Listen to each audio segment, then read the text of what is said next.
Hoy viaja con nosotras Clara, una viajera emocional nacida en Valencia, pero ciudadana del mundo. Ella es la creadora del blog de viajes Las Sandalias de Ulises, en el que ha puesto en el mapa países como Bielorrusia, Omán o Transnistria.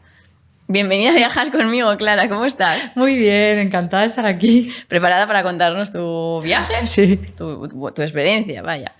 Me encantó leer en tu blog que tienes el poema de Ítaca de Constantino Cavafis, que para mí es muy importante porque me lo enviaron la primera vez que hice un viaje largo y lo tengo en mi primera libreta. Para las personas que no lo hayan leído, ¿de qué va este poema? ¿Qué significa para ti? Claro, iba a decir, hay múltiples interpretaciones, pero bueno, más o menos yo te diría la que es para mí, pero creo que es la que es el verdadero viaje, es el viaje de la vida. Entonces, lo que va haciendo el poema te va llevando, o sea, te dice que aunque el final del viaje es Ítaca, que tú no esperes que Ítaca vaya a darte nada, porque es lo que vas a ir aprendiendo de todos los puertos en los que pares, la gente con la que hables, las cosas, entonces te anima. Aunque el poema dice te enriquezcas de las cosas, no es de las cosas, sino que te enriquezcas de todo lo que el viaje te va aportando. Y que solo le tengas, o sea, que no le tengas miedo a las cosas que vayas a encontrar por el camino, porque las cosas que te van a dar miedo son las que tú llevas en tu interior. Entonces, realmente, para mí es el paralelismo, el que el auténtico viaje es el viaje de la vida. Entonces, cuando llegues al puerto final, no tienes que esperar nada de ese puerto, sino será todo lo que has disfrutado y aprendido durante el camino. Para mí es como, voy a decir, mi himno vital.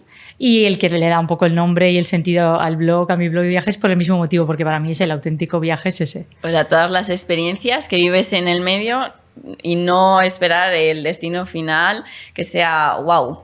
Porque igual llegas al destino y en realidad no es tan... Claro, al final es lo que viene siendo disfrutar del camino. En todos los objetivos que te propongas, viajes que te propongas o la propia vida, al final lo importante es disfrutar de cada etapa, de todo lo que vas viviendo, o sea, disfrutar de todo el camino que te esto lleva. Es lo que nos cuesta, porque siempre esperamos llegar como a un punto y allí ser, no sé, o súper felices o encontrar como eureka, ¿no? Y en realidad, bueno, no es tan así siempre.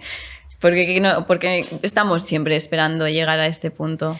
No lo sé, yo creo que aquí es un poco como cuando tienes un objetivo de algo que quieres, normalmente ¿quieres el producto final o quieres disfrutar de todo lo que lleva ese producto final? Es lo típico cuando te pones un objetivo, por ejemplo.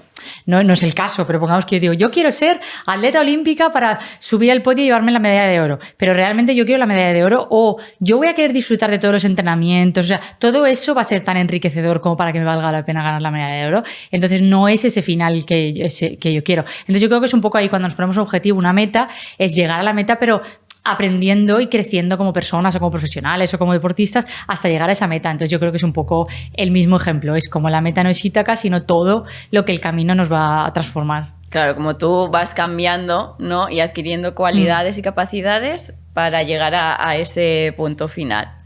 Tú te defines también como viajera emocional. Esto me parece muy bonito.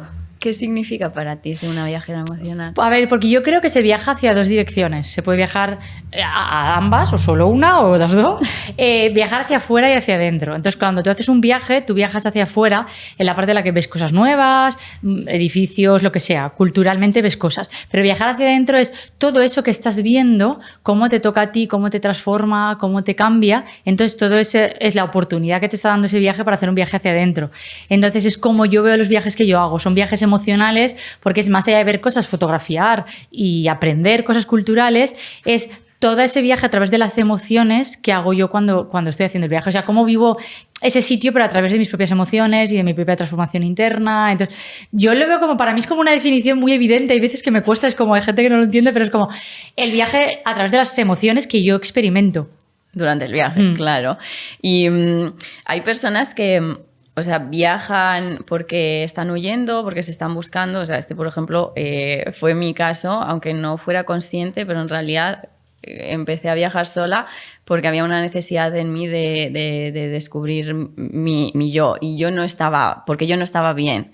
¿Este ha sido tu caso o realmente o sea, hay personas que viajan solas porque tienen una crisis, porque no están del todo bien y el viaje les ayuda, pero tampoco hace falta, ¿no? O sea, ¿cómo estabas tú? Claro, iba a decir, para mí no, o sea, no, iba a decir, no hace falta que sea un viaje transformador, porque si no hay veces que es como, ay, no viajo sola porque no tengo nada que cambiar en mi vida, es como, no hace falta. Si yo es que lo tengo muy interiorizado, yo creo que desde siempre. O sea, es como una cosa que no tengo un viaje que haya sido de transformación, ni un viaje que haya sido la clave, este es el inicio, iniciático y nada, sino por mi forma de ser, mi carácter, soy bastante independiente y me lo he visto automático prácticamente desde pequeña. O sea, de hecho, hay veces que me cuesta más plantearme un viaje con personas que un viaje yo sola. Entonces, para mí la forma natural es un viaje yo sola desde siempre. Entonces no he tenido que romper ninguna barrera psicológica o que sea un viaje por una meta personal para encontrar, no, de forma natural, es como y me apetece ir, pues. Que no hace falta que uno esté mal o que esté en una crisis para hacerlo, sino tú has ido creciendo también con esos viajes, pero como de forma fluida y orgánica, ¿no? Sí, porque hay veces que, claro, el propio viaje en sí mismo te da la oportunidad de que se te abra la mente o que rompas barreras sin necesidad de buscarlo. Simplemente estás saliendo de tu zona de confort o estás saliendo de lo que conoces. Entonces, todo lo que te encuentras que es diferente hace, por lo menos a mí, claro, hace que puedas plantearte de por qué yo veo las cosas así. Vale, lo estoy viendo así porque tengo una programación anterior. Esto que siento con respecto a lo que estoy viendo, ¿me gusta o no me gusta? Y si no me gusta, y por ejemplo, ahí las expectativas también hacen mucho cuando tienes una expectativa de un viaje. Yo creo que es importante saber si las expectativas las tienes por la idea que tú te has hecho de ti mismo en ese viaje o porque un poco también es como no hace falta viajar en busca de nada dentro porque los fantasmas te persiguen allá donde vayas. Entonces, si tú no sabes cómo deshacerte de esos fantasmas, ni aquí, ni allá, ni en la Conchinchina, van a ir detrás de ti. Yo siempre digo, arrastrando las cadenas allá donde vayas de los fantasmas. Entonces, es una oportunidad de oro porque es un tiempo que te puedes regalar para ti, para escucharte, pero que si tú no haces un trabajo, el viaje no va a hacer ningún milagro. Entonces es una oportunidad, pero que tienes que aprovecharla tú de forma individual y pensar cosas, observar cosas, plantearte lo que no te gusta. Tener la mirada abierta y hacerte preguntas con estas ganas de saber, de querer saber más sobre ti y sobre el mundo, ¿no? Tú que has viajado mucho, ¿cuál es tu currículum viajero? ¿El de viajes sola y el de viajes pues que hayas hecho? O sea, te hago toda la lista. A ver, todo. A ver, no los tengo clasificados como viajes sola, porque te diría, a lo mejor es un 75 sola, 75%, 25%, pero bueno, te lo puedo hacer poco por continentes, que es más fácil. Bueno, estaba en la Antártida, que en el continente, está en los 6 continentes, no hay gente que cuenta 7, pero bueno, en todos los continentes. En la Antártida, en Australia, bueno, en Asia, Singapur, Japón, Vietnam, Tailandia. Luego he estado en Rusia, pero he estado también en Siberia, en la Siberia profunda en invierno. O sea, menos 33 grados es mi récord personal de frío. Madre mía. ¿Vale? O sea, yo soy muy friolera, yo pensaba que lo iba a llevar muy mal, pero además me dio una lista con ropa, cómo me tenía que equipar. O sea, nada que ver el frío de allí con el de Antártida. O sea, el de Siberia es lo más... ¿Más de Siberia? Muchísimo más. O sea, porque la Antártida era en verano y Siberia en invierno. Entonces, el lago congelado y menos 33 grados por la calle. O sea, pestañas congeladas al respirar y todo eso. Físicamente es lo más, te diría, lo más heavy, lo más fuerte que he vivido. O sea, esto a nivel mental para ti, para aguantar ese frío... No, hombre, como iba bien, o sea, iba bien preparada, no vas vestido igual que aquí, evidentemente, además la ropa era muy buena, ropa técnica y todo, pero yo siempre me acuerdo de una frase, cuando aterrizamos y el capitán, el piloto dijo, acabamos de llegar a Irkutsk, hace muy buen tiempo, un día soleado, la temperatura exterior es de menos 36 grados, porque... Y yo digo, me quiero morir. Y ves a los rusos poniéndose gorros y yo dije, si ellos se ponen gorros, esto significa que esto ya es otra dimensión. Entonces, en ese aspecto, a nivel físico, muy, muy interesante. Yo pensaba que lo iba a llevar peor de lo que lo llevé y pasé frío, pero claro, no estás 2 horas en la calle, tienes que ir parando porque es imposible. Pero fascinante. O sea, para mí fue un viaje fascinante. O sea, ¿qué es? ¿De dónde te nacen a ti estas ganas de conocer países como poco comunes, ¿no? Porque, no sé, mujeres que van a viajar sola, pues elegimos Indonesia, no sé, Tailandia o Sudamérica, puede ser, como algo más oído. Tú te has ido... O sea, a los países que no sé, que nadie elegiría como ni para irse de vacaciones. ¿Qué es lo que te llama a ti? Bueno, no lo sé, hay veces que se me mete por lo que sea un lugar en la cabeza, es como me pasó con Oman. Yo en Oman estuve en el 2020, justo además estuve un mes antes de la pandemia. Y en aquel momento muy poca gente conocía dónde estaba Oman, de hecho me acuerdo que solo lo conocía el cartero, que fui a tirar una carta, y era porque su cuñada vivía cerca, bueno... la mayoría de gente no sabía ni ponerlo en el mapa y era como, no sé, yo había leído que tenía unos paisajes espectaculares y se me mete ahí, se me metió en la cabeza y dije, tengo que buscar. Entonces tengo que buscar la ocasión. No sé, me rondan. Yo siempre digo, cuando tengo un primer pensamiento, de repente me viene, no tengo una explicación para eso, porque me pasó igual hace 2 años, yo dije, o el año pasado dije, este año cae Arabia Saudí.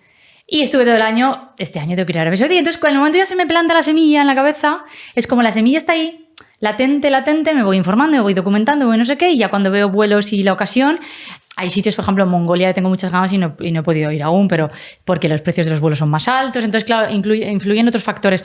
Pero es en el momento se me planta la semillita de voy a investigar un poco sobre este país. Y a partir de ahí me gusta, me intereso, veo, y en el momento voy buscando, en el momento se da la ocasión. Pero también, no sé, iba a decir, tiene una cultura más distinta que luego a su vez es mucho más similar a nosotros de lo que, o por lo menos es la sensación que yo me llevo. Entonces, cuando ya, por ejemplo, en el caso de Omán, fue de hecho mi primer país en la península arábiga.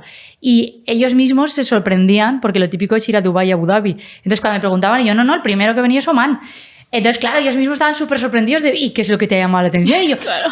Pues no lo sé, leí que tenía unos paisajes preciosos y que era un país muy poco visitado, muy poco explotado, que era muy hospitalario y muy bien. Entonces lo que hago es, no tengo expectativas muy altas. O sea, yo lo que hago, yo me documento en cuanto a cosas que ver, cultura, historia, o leo libros, o política, o todo esto, pero en cuanto a fotografías en Instagram y tal sobre el destino, no. No, porque no, o sea, quiero verlo yo con mis propios ojos y llevarme la sensación esa, no tener una idea preconcebida de aquí voy a encontrar y luego no encontrarte eso porque normalmente está retocado todo. Entonces prefiero vivirlo yo de una forma más virgen. Oye, mira, pues como tenga que llegar, llego y lo que vaya viendo...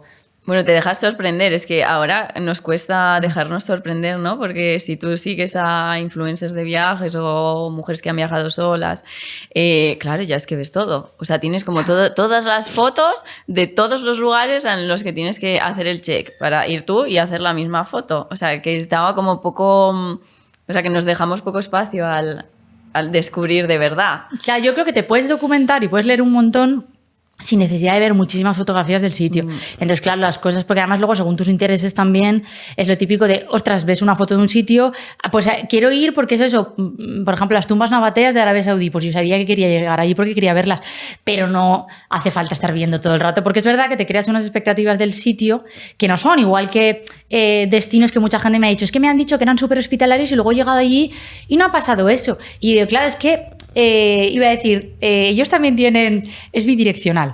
Entonces, claro, igual que tú tienes una expectativa con respecto a un sitio y unos prejuicios con respecto a ese sitio, ellos también los tienen con respecto a ti. Entonces, claro, todo eso también hay que tenerlo en cuenta porque tú llegas y crees que voy a tener no sé qué y luego ellos, es igual de injusto que cuando tú llegas allí y ellos, porque han conocido, pongamos, españoles que se han portado fatal en ese sitio, ya piensan que todos los españoles son iguales. Entonces, claro, yo creo que tenemos que... Generalizamos demasiado. Comportarnos nosotros bien para no dejar esa huella de decir, mira, no dejar esa mala fama o no impactar negativamente en el lugar, igual que nosotros nos llevamos, nosotros dejamos cosas. Entonces, yo creo que hay que preparárselo, yo me lo preparo mucho, pero mucho a nivel de que hay que ver tal, o en qué consiste, o leerme literatura sobre el lugar, antes de ir lo intento hacer, y si no me da tiempo, pues después, porque eso me ayuda también a conocer más la mentalidad de la gente, qué piensan y tal, y hablar con la gente más allá de ver fotografías, que yo, por ejemplo, soy fatal para los posados, entonces, además, viajando sola, yo es una cosa que... ¿Cómo lo haces? El otro día me pidieron fotos y yo, mira, perdón, de Arabia Saudí no tengo ninguna, que salga yo, o dos, y que salga yo bien.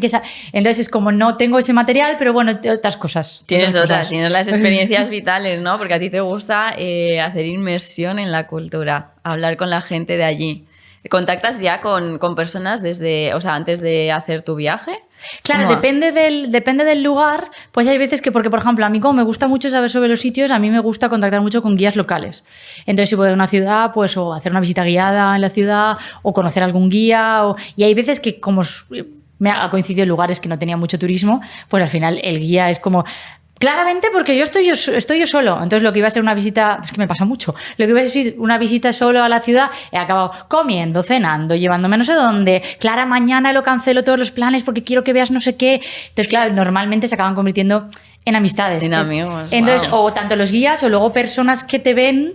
Cuando estuve en Transnistria, claro, la gente me preguntaba, ¿qué haces aquí? Número uno, ¿qué haces aquí sola? ¿Y estás de vacaciones? Entonces, claro, siendo mujer, cada vez que iba a visitar un museo, las chicas de los museos me daban un número de teléfono. Llámame y te llevo a tomar algo. Y no sé cómo diciendo, esta chica, no sabemos que se la ha perdido aquí. Que se ha perdido. Pero, y en Bielorrusia igual, o sea, en Bielorrusia también viajé sola y lo mismo me preguntaban, ¿qué haces aquí? Y yo, vacaciones. ¿Vacaciones en Bielorrusia? Y lo mismo también me daban su teléfono, oye, llámanos, lo que necesites. Entonces, claro, eso te da, yo creo que es una de las grandes ventajas de viajar sola siendo mujer, es que se te abren un montón de puertas. O sea, muchísima gente, muchas mujeres, pero también, iba a decir hombres también en general. Sí, personas. Sí, la gente se te abre muchísimo. O sea, me pasó bueno, yo en Irán, viajaba sola por Irán, pero llegué al aeropuerto de Teherán, pasé la noche en el aeropuerto de Teherán porque yo tenía que coger un vuelo que iba a la ciudad santa de Mashhad, que es el santuario más importante del chiismo en Irán. Y nada, me subí al avión, se siente una mujer a mi lado y se me pone a hablar en persa. Y yo pongo cara le digo en inglés, no, es que no entiendo lo que me está diciendo. La mujer cambia enseguida, se pone a hablar en inglés, ¡ay, que dónde eres! Bueno, me dio una conversación, me dio su número de teléfono, si te pasa algo, necesitas cualquier cosa, llámame que yo soy de Mashhad. Y así me pasó de veces en Irán, todo el mundo me daba su número de teléfono, lo que necesites. Entonces, claro, hay países que sabes que eso es más sencillo que te pase que en otros, y aparentemente son países mucho menos turísticos, te pasa en Irán, en Arabia Saudí, en Omán, en Kuwait. O sea, los países musulmanes y los países de cultura árabe también, porque hay países musulmanes que no son árabes, por ejemplo, Irán no es árabe, es persa, pero son muy hospitalarios. Entonces, claro, yo estaba tranquila cuando me decía, te vas a ir, y yo estoy muy tranquila, la gente en Irán no me va a pasar nada. La gente es súper hospitalaria. Entonces, si me pasa algo, me pierdo, no sé qué, no voy a tener ningún problema. Y evidentemente no tuve ningún problema, me acompañaban a coger taxis, me acompañaban en el autobús. O sea, nadie te deja para que no te pase nada. Pero desde fuera, o sea, estos países, como que la concepción es como que son menos amistosos. Entonces, tú vas a estos lugares y luego en tu blog escribes sobre la realidad, ¿no? Para romper estos prejuicios que tenemos hacia países y las personas de esos países, porque tendemos a generalizar. O sea, esto es algo que tú estás haciendo a conciencia de, mira, yo quiero romper prejuicios y más, o sea, y dar a conocer pues que, oye, abramos la mente, que no es como nos pensamos ni como nos dicen en la televisión o en las noticias. Es que además yo creo que una cosa es viajeros y otra cosa es además viajeros y comunicadores. Entonces, claro, en el caso del blog, de hecho yo hice una charla para otros compañeros bloggers y comunicadores y dije, tenemos una grandísima responsabilidad, porque lo que nosotros escribamos o digamos, mucha gente se lo va a tomar al pie de la letra porque tú has viajado a ese sitio y encima comunicas sobre ese sitio. Claro. Entonces, si estamos viajando para confirmar nuestros propios prejuicios, lo único que vamos a hacer es afianzar eso. Entonces, al final tenemos mucha más responsabilidad que una persona que no escriba, porque a lo mejor si nuestros artículos lo leen miles de personas, ese mensaje le llega a miles de personas. Y como tú lo transmitas, se va a perpetuar. Entonces, hay que tener mucho cuidado si cuando estamos escribiendo estamos reflejando nuestros propios prejuicios o estamos un poco mostrando las cosas como son de verdad, o estamos dando la oportunidad a ese destino que se muestre como es, porque a veces que es muy injusto. Entonces, por ejemplo, yo en Irán, cuando me despedí de la familia, de la guía que conocí, que me quedé con ellos, o sea, era Ramadán, pasé con ellos la cena del iftar, que es para romper el ayuno, la cena del Ramadán en familia. A la mañana siguiente, estuve tres días en su casa, el último día que me fui, su prima me abrazó y me dijo, por favor, di cómo somos de verdad. Porque es verdad que es como lo que se dice fuera no tiene nada que ver con lo que es dentro. Entonces, si tú vas a ese sitio para confirmar lo que te han dicho, es que yo he leído que son, es que me han dicho que son, es muy injusto. Entonces, no das la oportunidad. Bueno, vas a ver eso. Claro, porque ya además vienes, tu sesgo va a hacer que solo veas eso. Entonces, claro. Al final es como tenemos que pensar si estoy proyectando lo que yo ya vengo y vengo a confirmar. Entonces yo dije, hay que tener en cuenta lo que nosotros metemos en la maleta, pero no en la maleta física, sino en la maleta emocional. Si tú metes los prejuicios, van a ir contigo y van a volver contigo. Si tú vas con la mente abierta a decir, bueno, me han dicho esto, pero vamos a ver cómo son las cosas, vamos a dar la oportunidad a que la gente me cuente y sobre todo voy a ver cómo me desmonto mi propia mentalidad. Porque a veces pasa que tú crees que no tienes prejuicios y de repente es una cosa que te choca mucho. Entonces cuando te choca, lo cómodo es decir, claro, es que esto es así. pero es una oportunidad maravillosa para decir, ¿por qué me está chocando esto? ¿Vale? Me está chocando porque yo pensaba, ¿por qué pensaba esto? ¿Dónde lo había leído? ¿De qué fuente me había nutrido? ¿Y por qué saco estas conclusiones? Lo normal es que los prejuicios al final es unas etiquetas rápidas que hace el cerebro porque no vas a estar analizándolo todo en profundidad. Claro. Pero una vez llegas allí tienes la oportunidad maravillosa de decir, bueno, vamos a ver, vamos a desmontarlo, vamos a dejar que esto entre y que fluya y que cambie tu propia mente, porque al final cuando vuelves de esos viajes, normalmente cuando vuelves de un viaje no eres el mismo, pero cuando vuelves de un viaje que supone un choque en algunas cosas y has tenido que cambiar y reescribirte tú en la cabeza, el cambio es mucho mayor. ¿Cuál ha sido alguno de tus clics mentales a través de estas conversaciones que has tenido con personas de otros países? Algo que hayas recordado que realmente te hiciera como un shock. Ostras, esto no me lo había planteado nunca y de repente a raíz de esta conversación ha sido algo... o sea, si te acuerdas, sí. Bueno, hay muchos, pero hay uno. Yo cuando volví de Omán, yo tuve conciencia de que me estaba convirtiendo en mejor persona en ese viaje. O sea, porque lo normal es, cuando vuelves el viaje reflexionas, pero yo allí mismo verbalicé, este país me está haciendo mejor persona. Entonces, claro, llegué a tener conversaciones de temas que pueden ser incómodos, como por ejemplo la poligamia o cosas así, que dices, bueno, aquí no lo acabamos de entender, y decir, bueno, no lo comparto, pero lo que me estás diciendo dentro de las cuestiones culturales puede tener un sentido.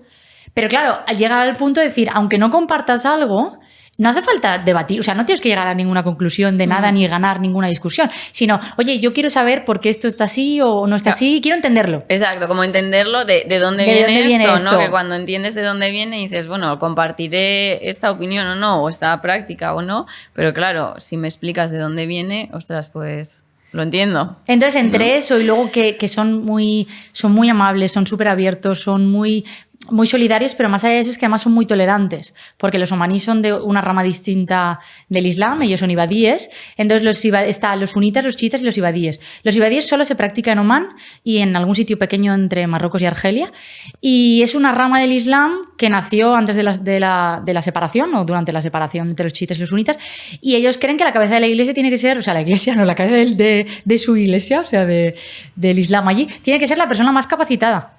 Entonces, la persona más capacitada, que todo el mundo crea que esa persona está capacitada, o sea, es lo más democrático que yo he visto nunca. Y como sociedad también. Y además los ves que son muy de perdonar. O sea, ellos en su... Claro, yo estudié Derecho, entonces yo siempre me interesa mucho saber cómo funcionan las legislaciones de los países.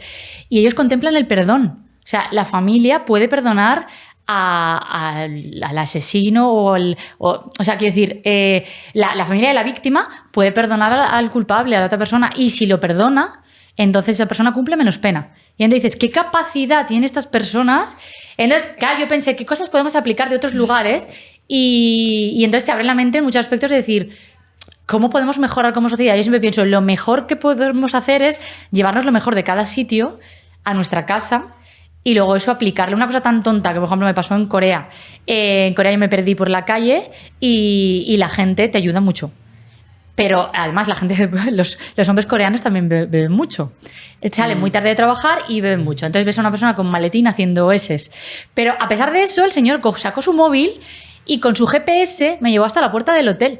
Entonces, cuando a mí alguien ahora en Valencia me para y me dice me he perdido, no sé dónde ir, la respuesta, en lugar de decir no sé qué calle es, porque no me sé los nombres de la calle, saco mi móvil, miro el GPS y le digo a la persona o le indico si lo busco en su GPS. Y es como una cosa tan tonta que no había caído, como tú la vives, que otras personas lo hacen por ti, porque esta persona no estaba en condiciones, podría haber dicho perfectamente, oye, mira, no estoy en condiciones de ir a ningún sitio. El señor sacó el móvil, no hablaba nada de inglés, o sea, solo en coreano, pero... Tú pusiste la dirección y él fue contigo. Entonces es todo lo bueno que te pasa en otros sitios, sí, o todo lo que ves que en otros sitios se hace mejor, porque todo se puede mejorar, traérnoslo a casa y aplicarlo. Wow. A ver, ahora te quiero preguntar sobre Transnistria, porque esto o sea, no lo he escuchado en la vida, y sobre la Antártida, o sea, estos dos, empezamos por el que quieras. Pero quiero que nos cuentes estas dos aventuras. Bueno, Transnistria es un país que no existe. Es un país, no país, bueno, es un territorio que está entre Ucrania y Moldavia. Entonces, territorialmente pertenece a Moldavia o pertenecía a Moldavia, pero declaró unilateralmente su independencia y entonces no está reconocido más que por otras 4 regiones no reconocidas del mundo. Entonces no está reconocido por ningún país, digamos. Pero claro, Moldavia no tiene jurisdicción porque después de esa declaración de independencia hubo una guerra entre Moldavia y Transnistria.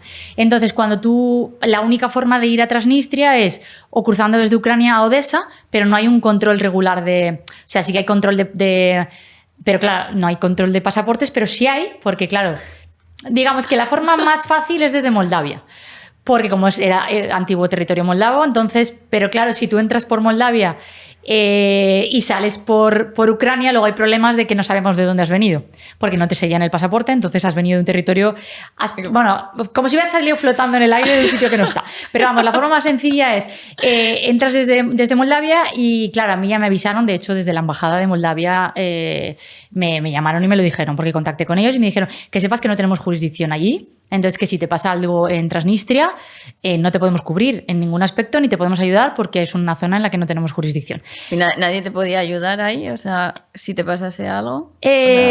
Bueno, a ver, es un país bastante estrecho porque realmente es una línea muy estrecha. Entonces, yo pienso, no será tan complicado salir de aquí. Quiero decir, el final es...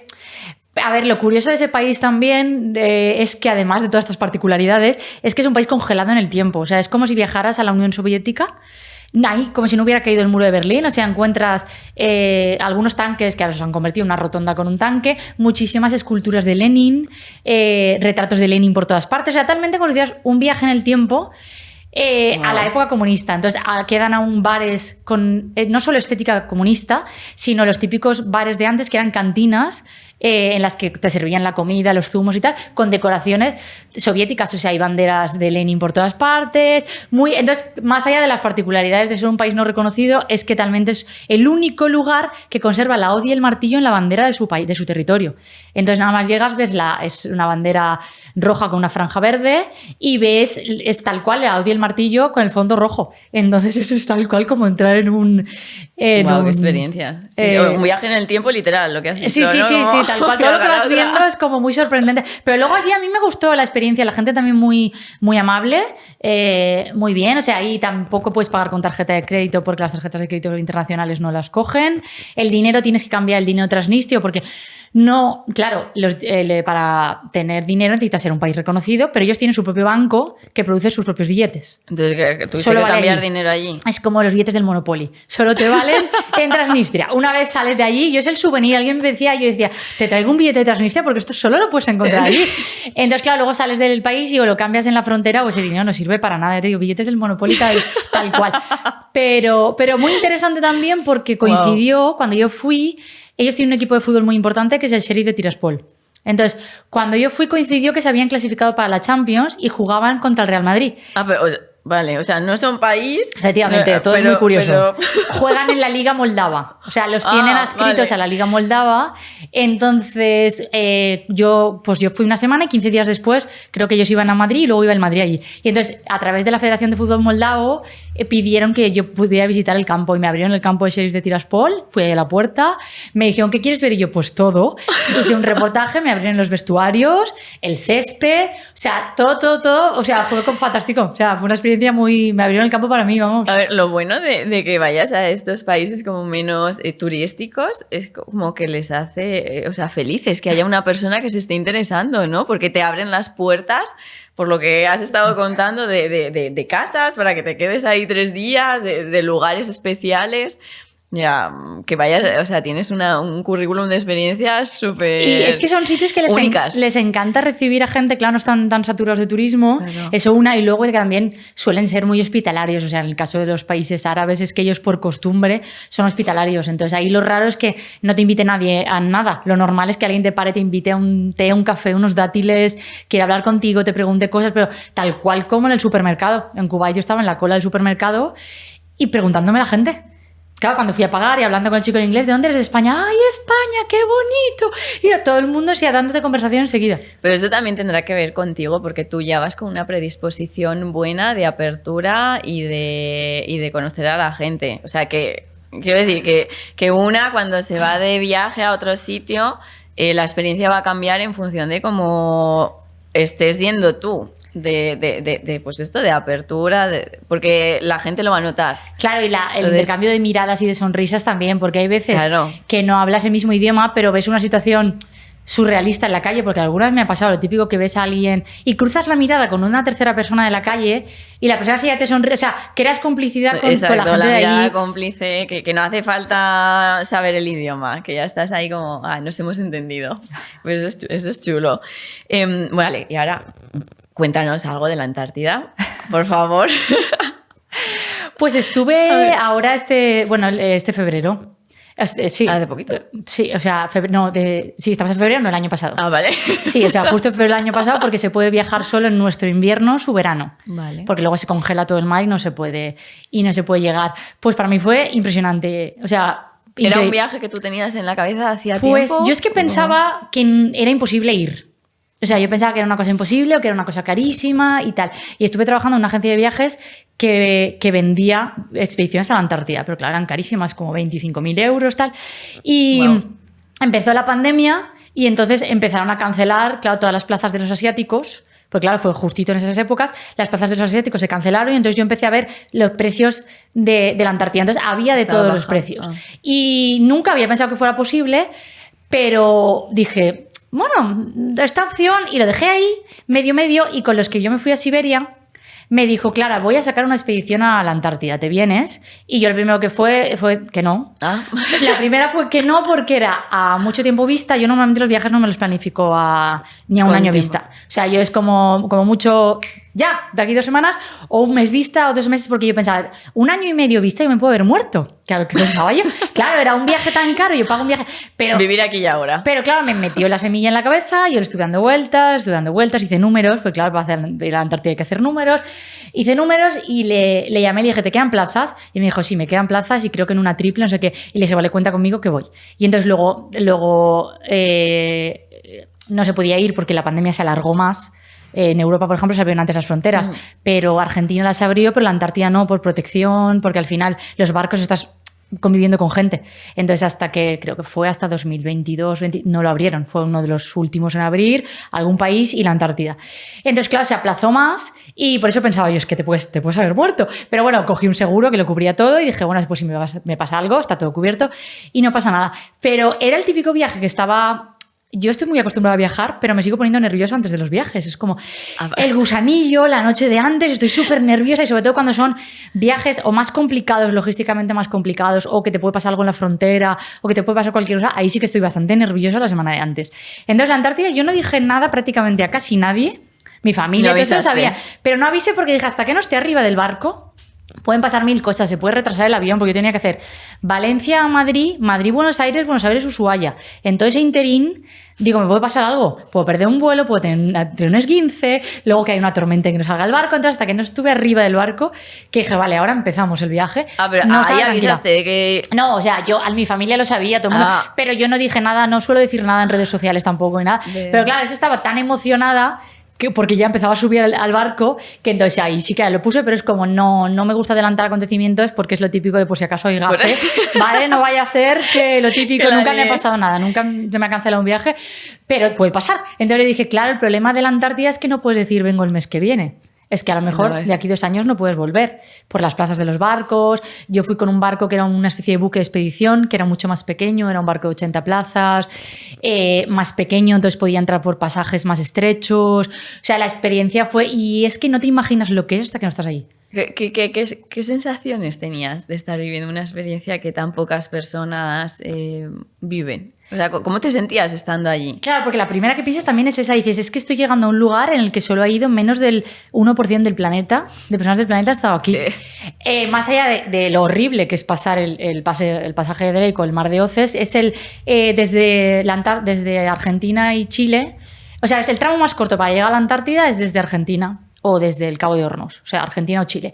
Porque Nueva Zelanda está más lejos y hace falta más tiempo. También se puede, pero hace falta más tiempo.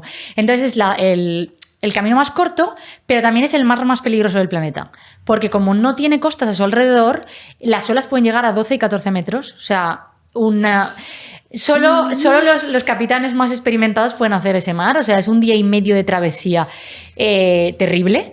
Entonces, si tienes suerte, pueden ser olas de 4 metros, si tienes mala suerte pueden ser de 12 y además cabeceando y a los laterales. Entonces puede ser o de pesadilla o puede ser regular. Pero bueno, las loterías es que hay mucha tormenta, hay mucho... Entonces yo me mareo con mucha facilidad, pero bueno, yo en lugar de asustarme, como ya iba mentalizada, llevaba cajas de biodramina. Bien preparada. Y es verdad que ese día y medio lo acabé pasando en cama, porque intenté levantarme y no pude, me mareé, casi vomito, y nada, el médico me dio otras pastillas más fuertes y me dijo, no te levantes porque solo hay mar. Y es que hay un día y medio que solo es mar. Pero claro, cuando de repente el agua, porque además, es que además por megafonía te dicen que ese día y medio de travesía, que la gente ni se duche, ni porque las duchas son metálicas, puede resbalar, y de hecho en uno de los trayectos anteriores al nuestro, una chica se rompió las costillas y el barco tuvo que volver. Porque el médico me dijo, yo no me juego 10 días a una persona con las costillas rotas. Entonces, por megafonía, por favor, que nadie se duche, que se puede resbalar, es peligroso. Cuidado que vayan con zapato calzado, nadie ir con chanclas, porque las puertas son de hierro y todo golpeaba. O sea, golpeaban las puertas, las sillas que no estaban bien falcadas, se caían, las maletas las tienes que falcar. Porque entonces, claro, constantemente veías pum, bum, bum, bum, los golpes de las puertas, de las sillas. Entonces, claro, intentar levantarse, aunque fuera para ir al baño, era una odisea en sí misma. Pero bueno, yo esos días comí solo manzana y poco más, me trajeron la cena, pero... Por si acaso. Pero poco, y luego ya de repente notas que el mar se pone en calma y ya avisan por megafonía, y claro, lo primero que ves son las primeras islas. Entonces tuve la sensación de tierra a la vista, o sea, fue como una sensación súper mágica porque hacía un poco de mala mar, estaba cubierto, porque además la Antártida tiene sus propias reglas. Entonces, aunque tú tengas el programa del día de se va a bajar a tal hora y se va a bajar a esta hora, porque haces 2 bajadas al día en Zodiac, puede que no, porque al final el que manda es la propia Antártida. Entonces vas a bajar y de repente hay vientos, hay unos vientos específicos de la Antártida, bueno, no me acuerdo, no me acuerdo cómo se llaman, que pueden llegar a los 300 kilómetros por hora. Entonces, claro, si tú bajas con la Zodiac, de hecho nosotros nos pasó una de las bajadas, el capitán dijo que vuelva la gente, pero ya. Porque si no, luego la Zodiac no puede subir al barco. Entonces, claro, porque de repente cambian. Entonces, es que tiene sus propias normas y entonces sale el sol cuando quiere, hay tormenta cuando quiere, entonces tienes que cambiar y no se puede viajar aquí, hay que cambiar, tenemos que ir hacia otro lado porque ahora viene mala mar y viene una tormenta. Entonces, es muy imprevisible la Antártida, pero eso forma parte, yo creo que del propio viaje, la magia del viaje. De la aventura, es obvio. Ese que es como, puede que bajemos o puede que no, o más tarde. Entonces, pero es súper, o sea, es que es súper bonito. Y empiezas a ver los primeros pingüinos. Yo la primera bajada que hice porque hice solo la península antártica, o sea, la parte del piquito que queda hacia arriba. Y cuando bajas, la primera vez que puse el pie fue como, es que esto es como de película. O sea, tal cual, no habían solo pingüinos, luego lobos marinos, también vi ballenas. ¿Osos polares? No, osos polares están solo en el Ártico. Allí no hay, o sea, allí hay pingüinos, ballenas, lobos marinos y elefantes marinos también. Entonces, pero los pingüinos, y además son tan monos. O sea, es que los ves ahí andando y tan monos que es precioso. Y luego, más que los animales, que también, porque yo por lo menos pensaba que lo que más me iba a impactar iban a ser los animales, fue el propio paisaje, porque es uno de los continentes más altos. Tiene montañas de kilómetros y con metros de nieve encima y hielo encima. Entonces, claro, tiene una de las montañas más altas del planeta, está también en la Antártida. Entonces tú esperas ver no hielo, me lo ya esperaba, está, claro. pues picos súper altos. Entonces tú vas con el barco y en lugar de ver costa, ves montañas, como montañas.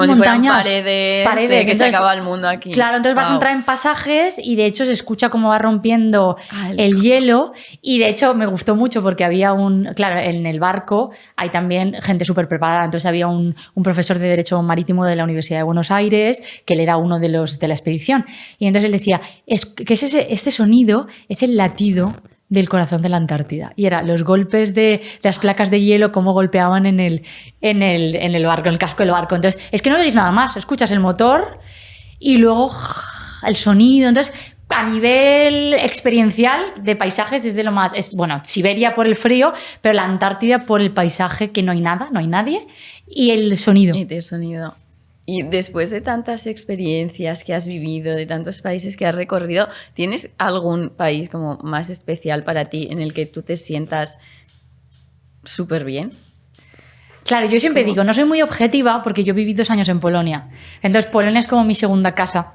Entonces yo ahí, cuando a veces sale, ¿cuántas veces has estado? Y yo, es que no puedo contarlo, creo que he estado 14 veces en Varsovia o 12 veces en Cracovia. O sea, al final Polonia es como mi segunda casa, entonces yo cuando alguien me pregunta es como no puedo ser objetiva.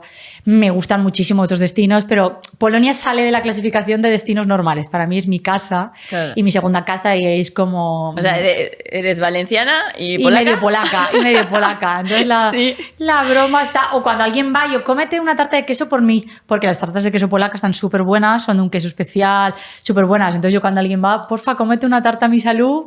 Y entonces ahí no soy objetiva. Yo es como Polonia es diferente, entonces... ¿Qué es lo que tiene Polonia que a ti te conecta tanto o te atrae tanto? Yo creo que a lo mejor el periodo en el que me coincidió personal, yo me fui de Erasmus, pero lo típico del lugar de hacer amigos Erasmus, yo hice amigos polacos.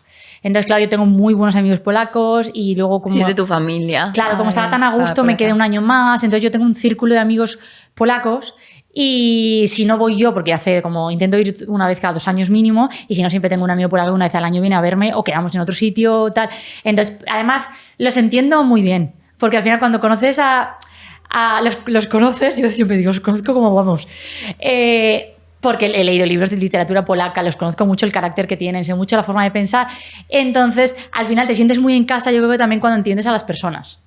¿Tú crees que alguna parte de tu carácter es parecida al carácter polaco y por eso te sientes como tan unida? No, es que yo creo que ellos son o yo tiendo a identificarme, que a veces me pasa, porque me está pasando últimamente también con los países árabes, encuentro mucho la conexión. O sea, encuentro más similitudes en los sitios a los que voy que diferencias. Entonces, yo a los polacos los veo, siempre digo nosotros, pero claro, nosotros depende. Por ejemplo, yo carácter mediterráneo, pues los polacos no son mediterráneos, pero los polacos también son muy abiertos. Al principio parece que no, porque la primera son como fríos, pero luego la segunda, o sea, si tienes amigos polacos, tienes amigos para toda la vida. O sea, son unas personas que son muy nobles, además muy amigos tuyos. Entonces, son muy fiel en el concepto de amistad.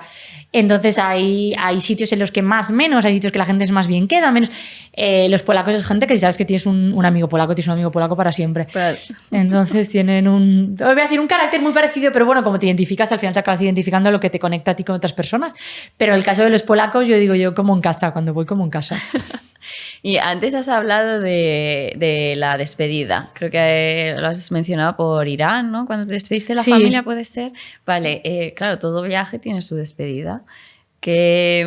¿Cómo las vives tú? Dejar un lugar, un país que ha sido, o sea, que has tenido una experiencia muy bonita, o dejar unas personas que te han abierto la puerta de su casa.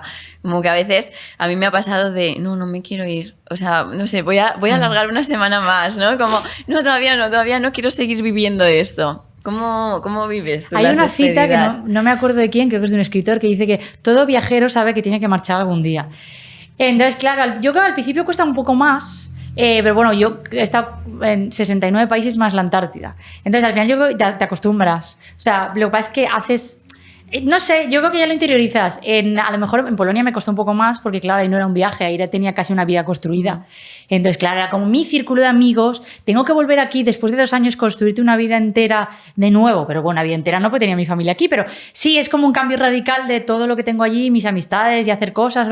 Y esa me costó más. Ahora yo más fácil porque creo que me he acostumbrado a reinventarme cada cierto tiempo. Veo la vida más como ciclos más cortos, ciclos de 2-3 años, etapas que se cierran. Entonces, igual que cambias un trabajo, todo se acaba. O sea, yo he llegado siempre, la conclusión es todo se acaba. Entonces, en lugar de verlo como tengo que volver, qué pena, yo siempre digo, hay lugares que tengo en la cabeza como que creo que no volveré. O sea, hay lugares que ya lo he visto, no vuelvo, y hay muchos que volvería mañana con los ojos cerrados, muchísimos. Entonces, a mí me gusta mucho volver. ¿Tú crees que disfrutas más de la experiencia porque eres consciente de que todo se acaba? O sea, que todo tiene un final. No lo sé si tanto o directamente porque, no sé, me lo tomo como un regalo. O sea, yo cada vez que hago un viaje yo lo veo un regalo de la vida. Porque claro, no solo la Antártida es el regalo de la vida, pero en general yo he tenido muy buenas experiencias en casi todos los viajes. O alguno que tenía algún susto viajando sola, pues en Miami tuve un pequeño susto, o en Atenas por la noche. Pero, uy, a ver, ¿qué pasó? Que estas cosas pasan. Quitando esos sitios que tal, en general me siento muy, muy afortunada. Entonces cada vez que hago un viaje doy gracias, bueno, al universo, a Dios, a Alá, quien sea, de decir, es que estos son regalos, o sea, viajar al final no deja de ser un privilegio. Sí. Claro, entonces dices, pero no ya solo por dinero, sino por salud. Hay gente que no puede viajar por salud. Entonces, claro, al final yo cada vez que me voy de viaje, y además yo viajé mucho durante la pandemia, en el momento se pudieron abrir las líneas aéreas y se pudo abrir, yo dije, ahora con PCR y todo es el momento de ir a sitios que antes estaban llenos de turistas. Yo he visto las pirámides de Egipto sola. Entonces, las pirámides de Giza sin nadie, el templo de Abu Simbel con 8 personas, Petra sin prácticamente nadie. Entonces, yo para mí era como, regalos, esto en la vida lo vuelvo a vivir así. O sea, yo sola, las 3 pirámides para mí, prácticamente éramos 3 personas. Entonces dices, esto pasa una vez en la vida. Entonces, claro, yo soy muy agradecida con el universo. Entonces es como, creo que trabajar la gratitud, o sea, las personas que son agradecidas son más felices y al final creo que, o sea, son regalos de la vida. Entonces ir a un viaje amargado, pues es como no vayas, te quedas en tu casa, o ya que vas de viaje hay que intentar coger lo mejor que eso te aporte, porque al final es que es un regalo que estás teniendo. Entonces yo me lo veo así, por eso digo que me los disfruto tanto, incluso aunque tengas una mala experiencia, es como, no vayamos a ser injustos, por lo que hablábamos antes. Las personas de allí no tienen la culpa de tus altas expectativas. Claro. Entonces no puedes ir a exigirles, es que a mí me habían dicho que vosotros erais muy hospitalarios y no me estáis tratando como a mí me habían dicho.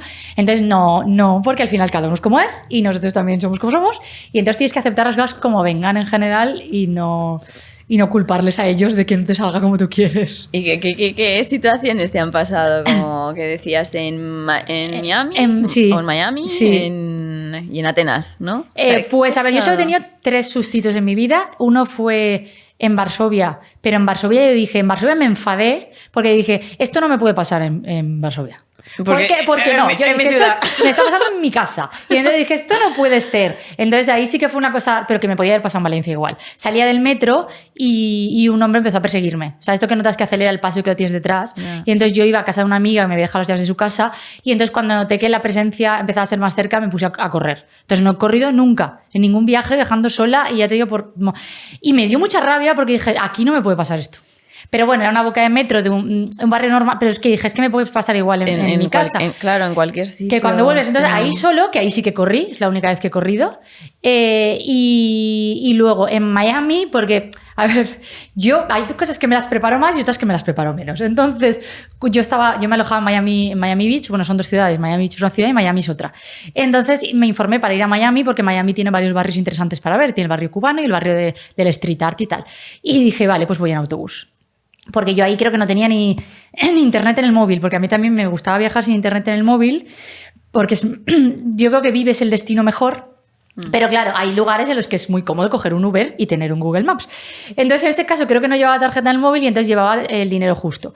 Y en los autobuses públicos de Miami hay que comprarte una tarjeta rollo bonobús, estilo bonobús, o pagar en efectivo la cantidad exacta. Entonces claro, yo tenía que coger varios autobuses. Uno era de Miami Beach a Miami y luego de Miami al Street Art que yo quería ir. Entonces, cuando cogí el primer autobús sí que tenía el dinero justo, pero claro, fue ahí cuando me di cuenta de que tenía que tener el dinero justo.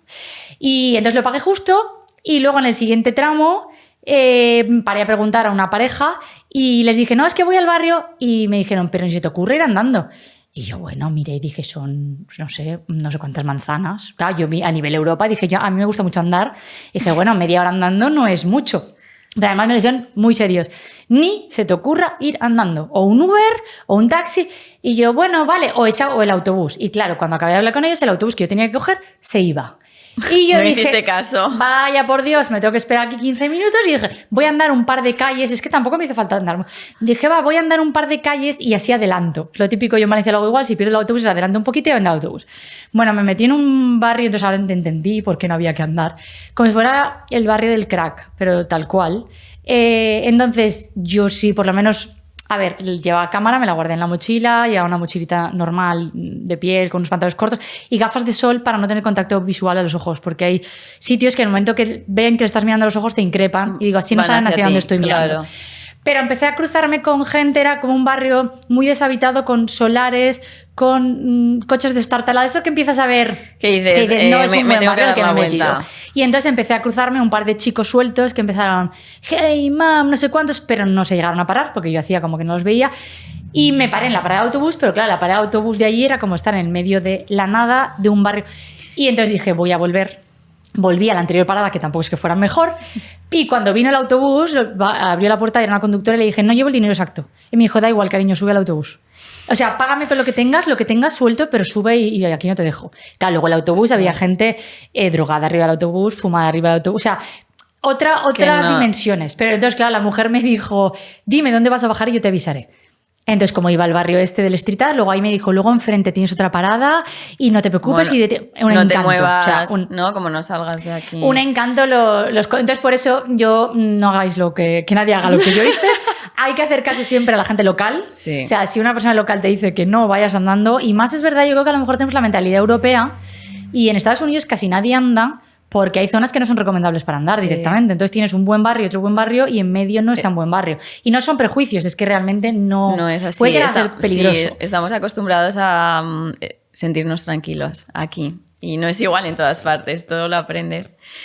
Y para terminar, me gustaría que me dijeras de todos los viajes, de todas tus experiencias, si tienes que elegir una palabra que defina los aprendizajes, no sé, las emociones que has sentido, lo que quieras, ¿qué palabra elegirías?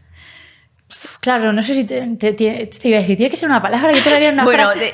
Sí, una frase, lo que quieras. Una vez tengo un amigo viajero que lleva una libreta y le pregunta a todos los otros viajeros ¿qué es para ti viajar? Bueno. Y yo le hice un texto muy largo porque yo no soy breve para hacer las cosas, pero yo le dije que yo viajo para ser mejor persona. O sea, a mí viajar me hace mejor persona. Entonces, sí, no todo lo que aprendo y tal, sino que además también, pero en la persona que me transforme, convierte ese viaje. Entonces, es en una mejor versión de mí misma siempre. Entonces, es como a mí me hace ser mejor persona. ¿Qué une a Clara, una valenciana de nacimiento, con Varsovia? Ella no lo sabe, pero desde que viajó a Polonia sola de Erasmus, siente que es su lugar, donde mejor está. Tanto es así que ha recorrido todo el país y leído más libros de la literatura polaca que de la española. Clara es una trotamundos con unos objetivos muy claros: abrir la mente, ser puentes de culturas y romper prejuicios. Por eso ha visitado lugares que muy pocos pueden señalar en el mapa, como Bielorrusia, Omán o Transnistria. Es una auténtica aventurera que no se pone límites. Ha llegado a la Antártida. Si algo tiene claro es que su vida y sus decisiones son solo suyas. Y si se equivoca de camino, ¿qué más da? A tiempo de empezar, siempre estamos.